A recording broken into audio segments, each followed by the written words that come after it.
There's a quiet kind of power that comes with emotional withdrawal.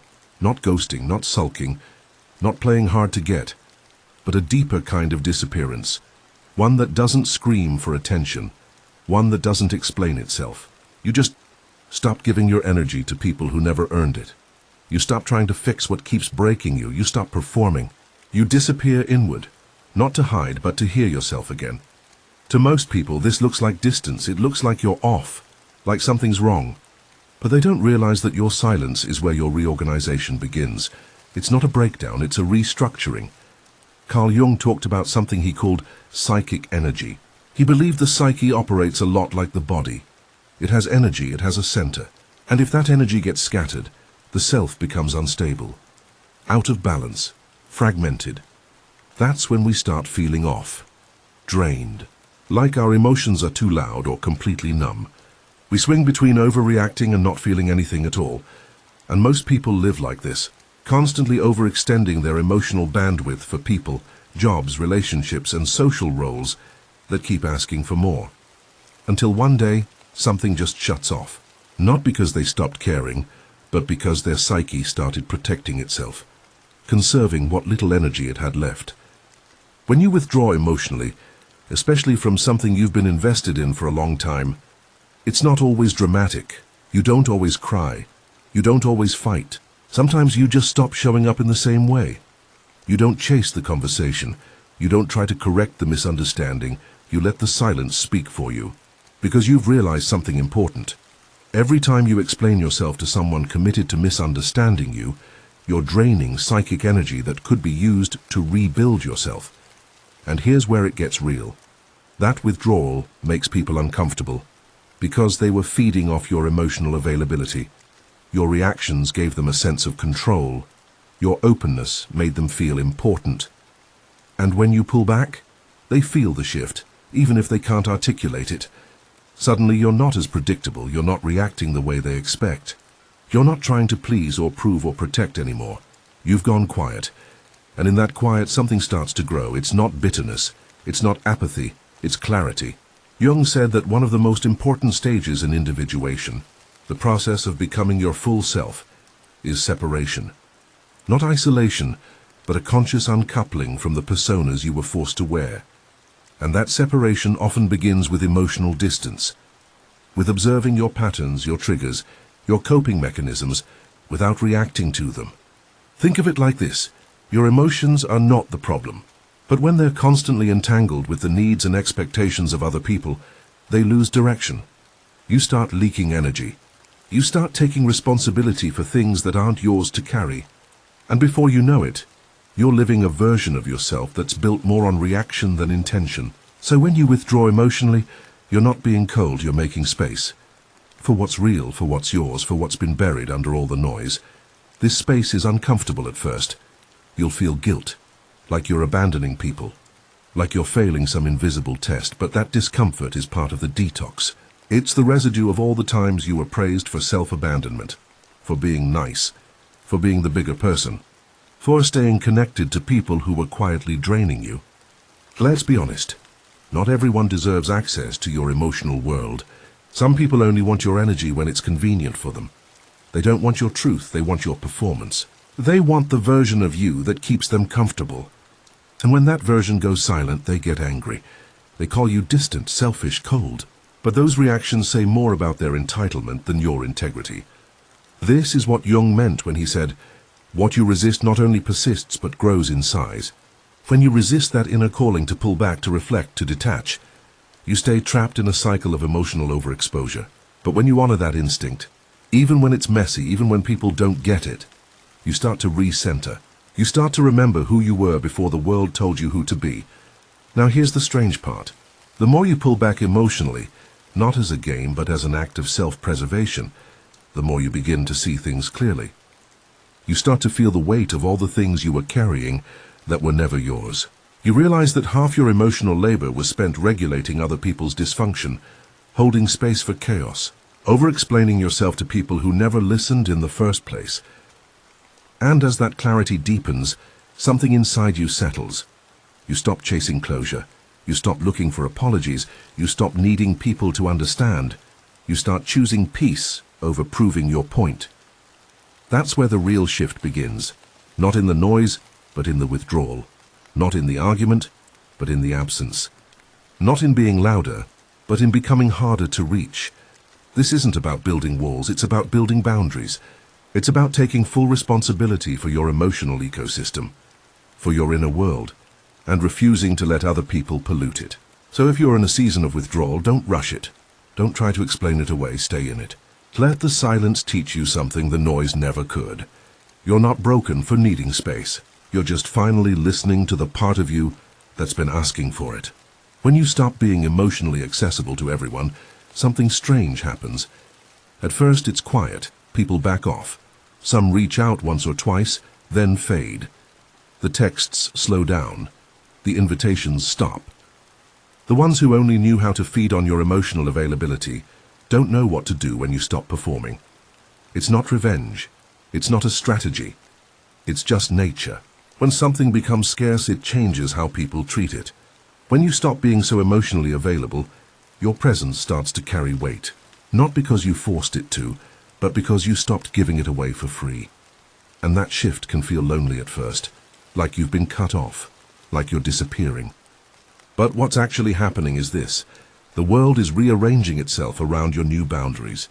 It's one of the most uncomfortable but necessary parts of healing, realizing how much of your identity was built on being accessible, being the safe one, the listener, the fixer, the one who always responds even when you're drowning. So when you stop, everything rattles, but that rattling is good. It means you're moving. Carl Jung talked about how the unconscious compensates. When the conscious self gets too caught up in one extreme, like constantly being emotionally available, the unconscious starts to rebel. It pushes back. It creates dreams, symptoms, behaviors that seem strange at first, until you realize they're signs. Signs that you've been neglecting a vital part of your psyche. In Jungian terms, this is individuation, the balancing of opposites. You're not supposed to be available to everyone. You're not supposed to absorb every feeling in the room. You're not supposed to feel guilty for needing solitude. Those patterns were learned, and they can be unlearned. Here's the truth. Being emotionally unavailable isn't always a trauma response. Sometimes it's a sign of maturity. It means you've learned how to hold your energy. You've stopped outsourcing your self-worth to how needed you feel. You've stopped making other people's comfort your personal mission. You've learned to say no without apologizing, to feel deeply without always expressing it, to care without carrying. That kind of restraint, emotional restraint, is not coldness. It's strength. It means your feelings are no longer running the show. It means you've learned how to observe before you react, to think before you reveal. And in a world that constantly demands your attention, that kind of silence is revolutionary. Here's what happens when you stop being emotionally available on autopilot. You start noticing who never actually saw you, who only liked you when you were easy to consume, who only showed up when you had something to offer, who disappeared the second you needed anything back. It stings, but it frees you, because once you see it, you can't unsee it. You stop begging for crumbs, you stop chasing validation, you stop trying to explain your worth to people who never planned on understanding you. You start protecting your peace like it's your last glass of water. You start filtering your relationships like your life depends on it, because in some ways it does.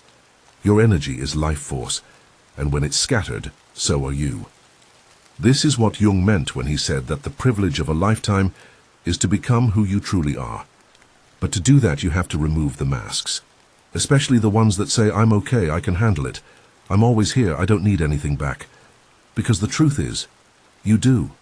You need space. You need time. You need presence. You need people who don't drain you just by being around. You need conversations that don't end with you emotionally hungover. That's not selfish, that's human.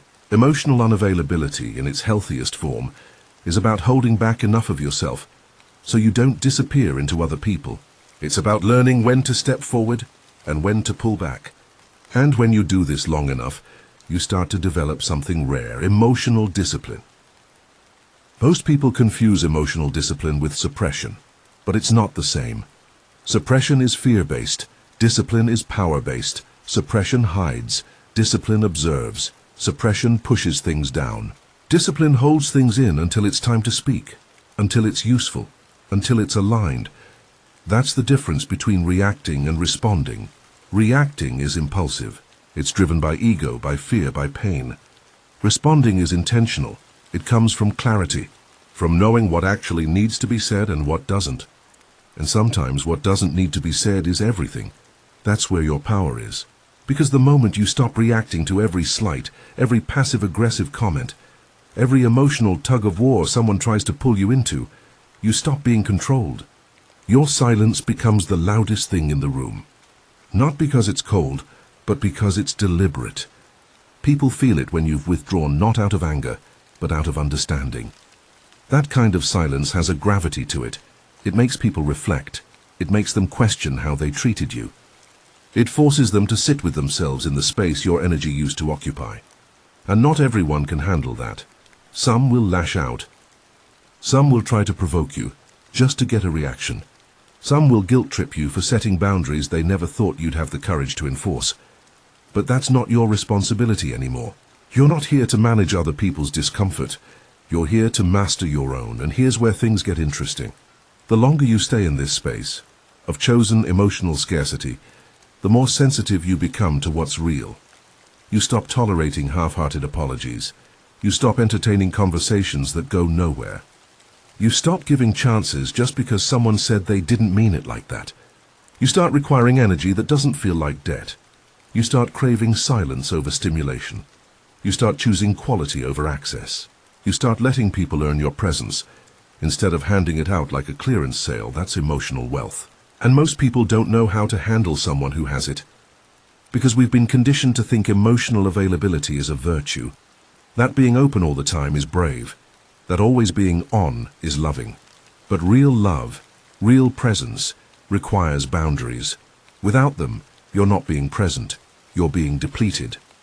So no, you're not cold for going quiet. You're not toxic for pulling back. You're not broken for not wanting to explain yourself for the 100th time. You're becoming selective. You're conserving your energy. You're becoming emotionally rare. And in a world that's addicted to constant access, that kind of rarity is power. So what happens when you stop explaining yourself? What happens when your silence becomes the response? You become a mirror. Most people aren't ready for that. Because when you remove the emotional cushioning, when you stop over-explaining, over-sharing, over-giving, people are left with nothing but themselves. No buffer, no emotional cover, just raw reflection. And for some, that's unbearable. That's the hidden effect of becoming emotionally unavailable. You don't just reclaim your own power.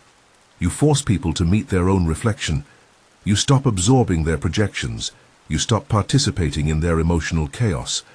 You stop giving them someone to blame when the room goes cold. And so they squirm, they call you distant, detached, different. But you're not different. You're just finally centered. You've stopped making other people's emotions your full-time job. You've stopped leaking your energy trying to make everyone feel better. You've stopped playing therapist in conversations that were never mutual to begin with. And that shift, that refusal to play along, disorients people. Especially the ones who built their sense of closeness on how much access they had to you, on how quickly you would respond, on how available you always were for their drama, their confusion, their endless emotional demands. You see it clearly now. Some people didn't connect with you. They connected with your openness, with your guilt, with your inability to walk away. So now that you've stopped making yourself emotionally accessible, it's not just your absence they're reacting to. It's their own reflection, their own emotional bankruptcy, their own discomfort sitting in silence. Because silence says things words never could. It says, I'm not entertaining this anymore. I'm not begging for clarity. I'm not softening the truth for your comfort. I'm not leaking energy into a space that never respected mine. It's a subtle kind of resistance. Not angry, not loud, just steady. And in a world addicted to emotional reactions, that steadiness is unsettling. Because when people can't provoke you, they can't control you. When they can't predict you, they can't manipulate you. And when they can't guilt you into being accessible, they start revealing who they really are. That's the other part of this path. When you stop being emotionally accessible, you start seeing people's true motives. It's like a fog lifts. You notice how quickly the tone shifts when you don't reply. You see who only reaches out when they need something. who feels entitled to your attention, who takes your silence as an insult, because they were never trying to relate, only to consume. Jung called this withdrawing the projections. Most relationships, friendships, romantic, even family, are built on projections. You become what someone else wants you to be. They don't see you. They see the version of you that makes them feel comfortable, useful, seen. But when you start pulling back, those projections can't stick anymore. You stop playing the role. And suddenly they're forced to relate to the real you, the quiet you, the complex you, the non-performing you. That's when the discomfort sets in. Because emotional unavailability, when done with self-awareness, doesn't make you harder to love, it makes you harder to manipulate. And most people don't know the difference. So when you're no longer easy to access, the ones who relied on your emotional availability to feel important will say you've changed. And they're right. You have changed. You've stopped handing out empathy like candy to people who never offered any in return. You've stopped confusing closeness with emotional labor. You've stopped apologizing for needing space, stillness, solitude. You've stopped pretending you're not exhausted. That's the part no one talks about, the exhaustion. Because being emotionally available all the time isn't just draining, it's spiritually numbing. You start to lose track of what's actually yours. Your thoughts get hijacked, your peace gets borrowed. You live in a state of constant low-grade tension. You become the emotional utility for everyone around you, and then wonder why you feel invisible. So now that you've stepped back, you're not just protecting your peace, you're remembering who you are. You're learning how to sit in your own energy without being pulled in every direction. You're realizing that your value has nothing to do with how much you give, and everything to do with how deeply you know yourself. And that knowing, that clarity, is where power lives. Because when you're clear, you stop chasing closure, you stop chasing understanding. You stop chasing people who never had the capacity to see you clearly in the first place. You realize, not everyone deserves a front row seat to your inner world. Not everyone deserves your softness. Not everyone deserves the story behind your silence. Sometimes the healthiest thing you can do is shut the door without explaining why. Let the silence speak for itself. Let your absence do the talking. Because the truth is, when you reclaim your emotional energy, you don't lose people, you lose illusions. You lose the fantasy that someone would change. You lose the hope that if you just gave a little more, they'd finally see your worth. You lose the idea that your emotions have to be constantly on display for you to be loved. And what you gain is priceless. You gain emotional privacy. You gain inner peace. You gain the freedom to move in silence. Most people won't understand this path. They'll say you're closed off, that you're emotionally unavailable, that you've built walls. But what they won't see, what they can see, is that those walls aren't barriers, they're filters. They don't keep love out, they keep chaos out. They don't block connection. They block access to your energy from those who haven't earned it. Because here's the final truth of this part of the journey. You're not unavailable. You're just no longer interested in being accessible to people who treat your emotional presence like it's disposable. You're not emotionally cold, you're just emotionally discerning. You're not distant. You're just done performing closeness for the sake of other people's comfort. That's what this all comes down to, discernment. You're learning how to reserve your emotional presence for people who make it feel safe, for people who can sit with your silence without trying to fill it, for people who meet your energy with equal care, not equal chaos. That's not unavailability, that's mastery. There's something few people are willing to admit. In modern relationships, especially the romantic kind, emotional availability has become a currency. And some people are masters at counterfeiting it. They know how to simulate depth. They know how to say all the right things, mirror your language, feed you warmth just enough to keep you from walking away. But underneath it all, they're not really connecting. They're managing, they're manipulating. And if you're naturally open-hearted, you miss the signs. Because you assume that what you give, clarity, vulnerability, softness, will be returned. But in many cases, the more emotionally available you are, the more power you give up. Not because vulnerability is weak, but because in the wrong hands it's ammunition. They study your reactions, they memorize your triggers, they learn exactly what you need and withhold it. It becomes a power play, a dynamic of subtle punishment and reward. And suddenly, your whole emotional world is revolving around someone who's not even showing up fully. You're trying to decode texts, analyze tone, scramble to fix the distance, even though they're the one who built it. That's the real danger of being too emotionally available in a world that confuses attention for love. You start thinking, the silence is your fault. You start over-functioning, over-apologizing, over-explaining. Because deep down you believe if you can just get it right, they'll open up. But that's the trap. They were never emotionally closed by accident. They were closed by design, not because they're evil, but because they've learned that emotional starvation creates control. And if they can keep you craving intimacy, without ever fully delivering it, they'll never have to meet you where you are. They get the benefits of your openness, without the risk of being seen themselves. That's why becoming emotionally unavailable is sometimes the healthiest response. It's not about being cold. It's about removing your energy from a rigged system. You're no longer feeding someone who's only offering crumbs. You're no longer investing in a relationship where your emotions are treated like leverage. You go silent, not as punishment, but as protection. And in that silence, things become clear. You see how much of the relationship was built on your emotional labor. You realize you were holding up the whole connection by yourself. You notice how quickly the warmth fades when you stop reaching out first. And yeah, it hurts. It hurts to see how lopsided it was.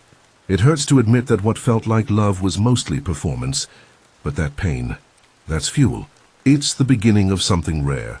Psychic detachment. Psychic detachment isn't just walking away. It's not ghosting. It's not passive-aggressive silence. It's the deep, quiet decision to reclaim your inner world. You stop waiting for closure. You stop begging for reciprocation. You stop measuring your worth based on how much access someone gives you. You pull your energy back, not just physically, but spiritually. And when you do, the game ends. Because they can't play power games with someone who no longer wants the prize. That's the hidden power in emotional unavailability. It unhooks you from the need to be chosen. You realize you were never asking for too much. You were just asking the wrong person. And from that place, you change, not in loud ways. You don't post cryptic stories or burn every bridge. You just stop performing. You stop explaining yourself. Stop trying to be understood by people committed to misunderstanding you. Stop craving recognition from people who only valued your presence when it was easy to access. You no longer exist on their emotional schedule. And that quiet exit, it speaks louder than any confrontation ever could, because it forces them to face what they never expected. Your silence is permanent. Your detachment is real. Your absence is not a test, it's the final answer. And now on the other side of all this, something unexpected happens. You don't just reclaim your emotional energy, you reclaim your standards. You start recognizing red flags sooner. You stop mistaking intensity for intimacy. You see clearly who's capable of depth, and who just wants to feed off your emotional availability without ever offering their own. Your conversations change. Your tolerance for surface-level connections shrinks. You no longer chase chemistry. You look for clarity. And most importantly, you realize that withholding your emotional access isn't cruel. It's wise. Because real intimacy isn't built on access. It's built on resonance. It's not about how often someone texts you. It's about how deeply they see you, how safely they hold space for your truth, how willing they are to meet you in the silence, not just the spectacle. So now you choose differently. You don't beg for effort. You don't initiate connection just to feel something. You don't audition for love in relationships that feel more like interrogations. You sit with yourself. You hold your own energy. And you only open the door for those who speak the language of presence, not performance. That's what real emotional power looks like. It's not in being hyper-independent. It's in being deeply selective, not out of fear, but out of respect for your energy, your peace, your clarity. Because when you've seen what emotional starvation does, when you've lived through breadcrumb dynamics, hot and cold attachments and connection built on confusion, you stop settling for people who make your nervous system work overtime. You want softness, consistency, slowness. You want someone who doesn't confuse vulnerability with weakness. Someone who can sit with your storms without trying to fix or flee. Someone who doesn't demand access. They earn it quietly, patiently, consistently. And until that shows up, you're fine being emotionally unavailable. Because you'd rather be at peace with yourself than emotionally entangled with someone who only knows how to take. That's the new standard, not just in romance, but in life. Let people call it cold. Let them say you're distant. Let them project their discomfort onto your boundaries. You don't owe your energy to anyone who hasn't proven they can handle it. Not anymore. This isn't about being unreachable. It's about being unshakable. And that kind of presence only comes when you stop offering your emotional depth to people who never had the capacity to meet you there. So now, your silence has structure. Your solitude has substance. Your emotional unavailability is not a defense. It's a declaration. You're no longer performing accessibility to be loved. You're only showing up where love already feels safe. And everything else, you bless it, you release it, you move on in peace. You know what nobody talks about, how silence becomes sacred, not just peaceful, not just strategic, but sacred. When you've gone through the chaos of being emotionally overexposed, of giving and giving only to be met with confusion, distance, or manipulation, there comes a point where silence stops being uncomfortable and starts feeling like home. That's the real transformation, when you're no longer desperate to be seen, when you stop auditioning for intimacy, when you stop measuring your value by who responds to your vulnerability. You enter a new phase, one where your energy becomes your own again, not something to be bartered, not something to be drained, not something you give away on impulse, just because someone knows how to look interested. You start to notice that most people aren't emotionally unsafe because they're evil. They're just spiritually fragmented. They haven't sat with their own chaos. They don't know how to self-regulate. They've learned how to take energy from others instead of generating their own. So when they meet someone grounded, someone with clarity, presence, and stillness, they treat it like a power source, not a person. And if you're not careful, that's how you get drained, not just emotionally, energetically. That's why emotional unavailability, in its higher form, isn't a wall, it's a filter. It's not about locking yourself away from the world. It's about recognizing who feels like peace and who just feels familiar. Because truthfully, a lot of us are addicted to familiar suffering. We chase after people who recreate our childhood dynamics. We stay in conversations that mirror our old wounds. We confuse anxiety for chemistry and emotional inconsistency for depth. But when you wake up, when you finally see the pattern for what it is, you stop chasing those highs, you stop trying to win people over. You stop offering your presence as proof that you're worthy of love. You realize your worth has nothing to do with who gets you. Your worth was never up for debate. And the more you sit in that truth, the more magnetic you become. Not because you're trying to be desirable, but because your peace is rare. You're not flinching at delayed texts.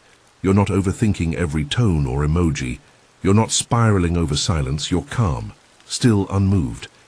That's where real power is. Not in being loud, not in proving anything, just in being unshakable.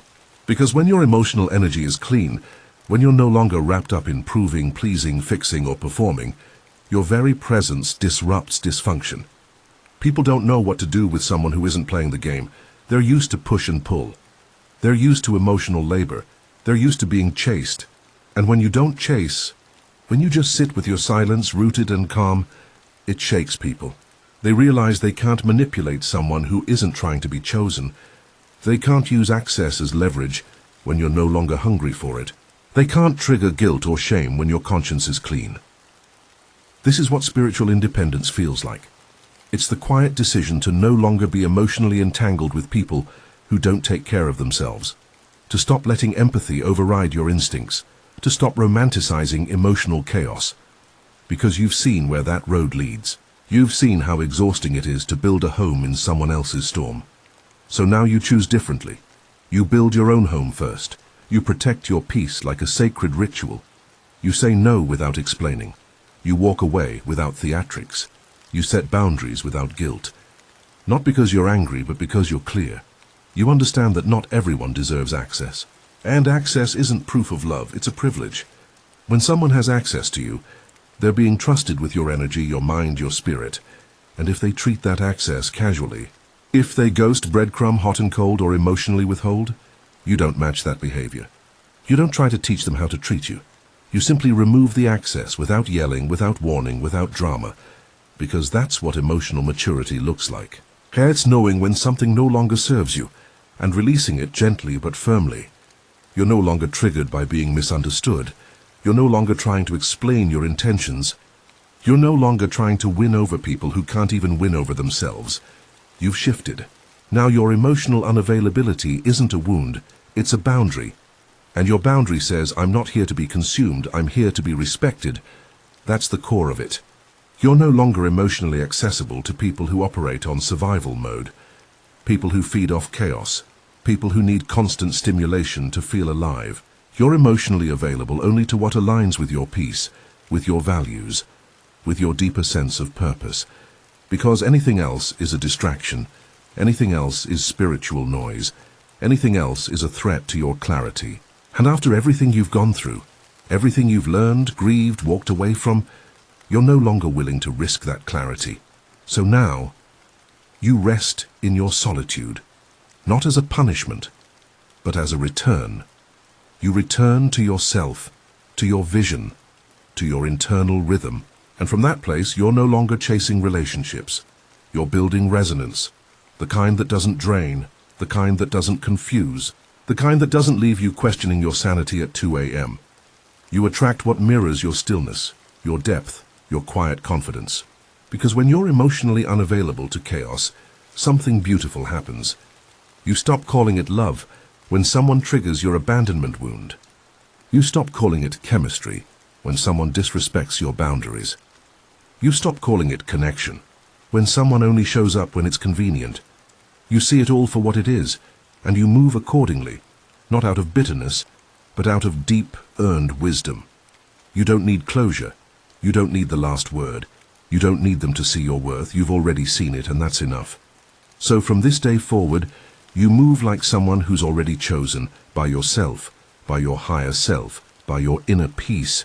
You're no longer emotionally available for confusion, for mixed signals, for half effort.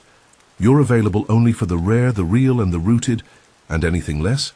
It doesn't deserve a response. It doesn't deserve your reaction. It doesn't even deserve your attention. Because now, your energy is sacred, and not everyone gets to hold it. If this message hit something deep, if you felt seen, understood, or just a little more grounded, then take a moment to support this channel. Subscribe to stay updated on more calm, introspective, and brutally honest videos like this. Click the bell icon so you never miss a drop. Give this video a like if it helped you breathe a little easier. Drop a comment and share your own experience with emotional unavailability. And if you know someone who needs to hear this, share it with them. Because sometimes, the most powerful healing starts with a simple shift in perspective. You don't need to be more accessible, you just need to be more aligned. Thanks for watching.